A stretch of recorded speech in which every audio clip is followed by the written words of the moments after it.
The Agoge was the rigorous education and training regimen mandated for all male Spartan citizens, except for the firstborn son in the ruling houses, Eurypontid and Agiad. The training involved learning stealth, cultivating loyalty to the Spartan group, military training, hunting, dancing, singing and social preparation. The word Agoge meant in ancient Greek rearing, but in this context generally meant leading, guidance, training. According to folklore, Agoge was introduced by the semi-mythical Spartan lawgiver Lycurgus, but its origins are thought to be between the 7th and 6th centuries BC, when the state trained male citizens from the ages of 7 to 21. The aim of the system was to produce physically and morally strong males to serve in the Spartan army. It encouraged conformity and the importance of the Spartan state over one's personal interest, and generated the future elites of Sparta. The men would become the walls of Sparta, because Sparta was the only Greek city with no defensive walls after they had been demolished at the order of Lycurgus.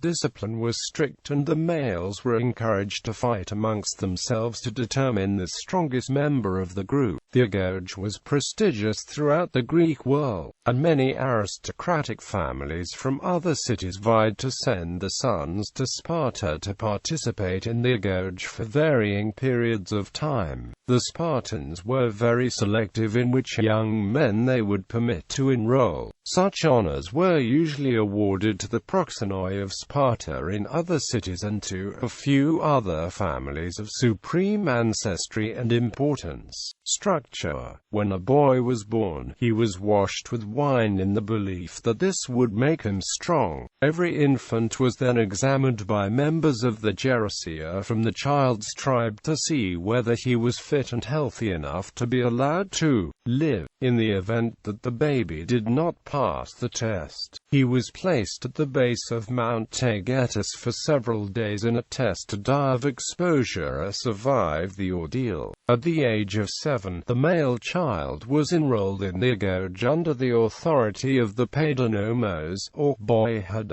a magistrate charged with supervising education.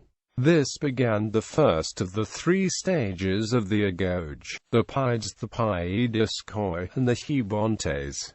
Some classical sources indicate that there were further subdivisions by year within these classes. The boys lived in groups under an older man. They were encouraged to give their loyalty to the communal mess hall known as the Sisisha, rather than to the families. Beginning at the age of 12, boys would be given only one item of clothing per year, a red cloak known as a phoenikes. They also created beds out of reeds pulled by hand, with no knife, from the Eurotas river. Boys were intentionally underfed to encourage them to master the skills necessary to become successful at stealing the food. This was also meant to produce tall, well-built soldiers rather than fat, short ones. This let the boys become accustomed to hunger so that during a campaign, hunger would not be a problem. They would be severely punished, however, if they were caught stealing. Only the heirs apparent of the 2 Spartan royal households were exempt from the process.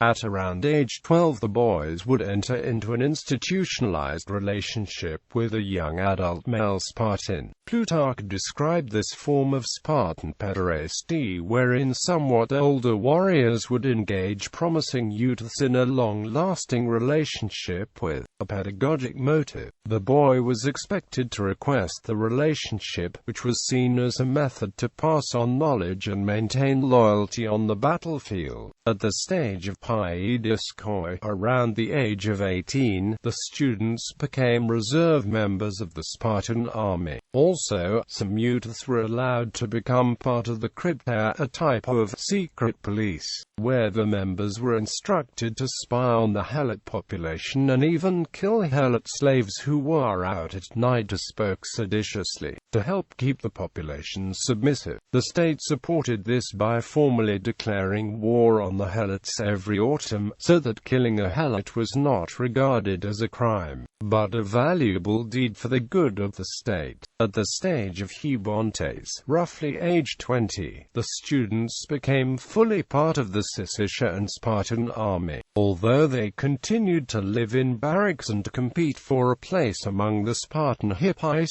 the royal guard of honor. At the age of 20, students were voted into one of the public messes. The voting was done by Spartan peers who were members of the mess, and must be unanimous. Rejected candidates could try to gain entry to a different mess for up to 10 years. If a fellow failed to gain entry into a mess by age 30, he would not gain Spartan citizenship. At the age of 30, men were permitted to marry and to become full citizens of Sparta who could vote and hold office. Education in the Agoge served as a great equalizer in Sparta. Men were meant to compete in athletics and in battle. Helots and common men likely only developed the reading and writing skills as needed to make votive offerings and read important inscriptions. On the other hand, Spartans who became kings, diplomats or generals would also improve the rhetoric, reading, and writing skills necessary for the positions. How the majority of the population of citizen male Spartans became literate, or whether they were literate at all, is not well known. However, there is reference made in Plutarch's sayings of Spartan women to correspondence kept between mother and sons on campaign, which would suggest some degree of literacy.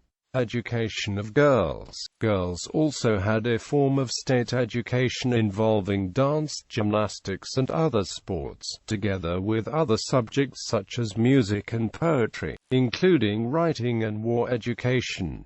Traits such as grace and culture were frowned upon in favor of physical tempering and moral rectitude. The girls were also encouraged to help the males by humiliating them in public and criticizing their exercising. Just as Spartan males were raised to become warriors, the females of Sparta were trained for their primary task, giving birth to warriors. As the saying went, only Spartan women could give birth to Spartan men. Encouraged to be strong and healthy, girls participated in athletic competitions, running for races in off-the-shoulder chitons. Spartan women wore the old-fashioned peplos open at the side, leading to banter at their expense among the other Greeks who dubbed them phanomerides, the thigh showers. At religious ceremonies, on holidays and during physical exercise, girls and women were nude.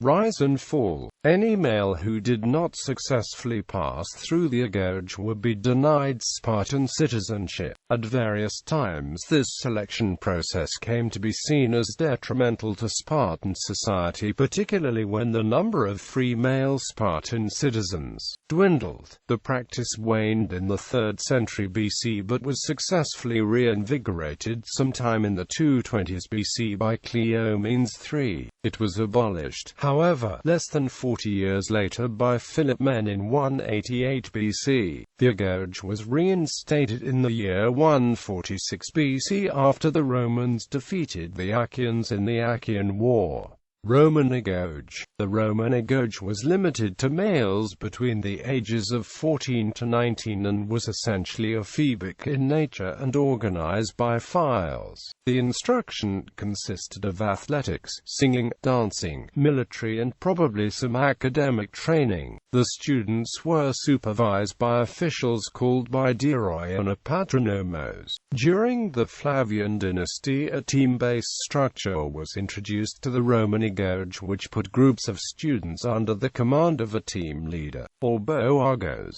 Sponsorship was available to some poor students who could not afford the training.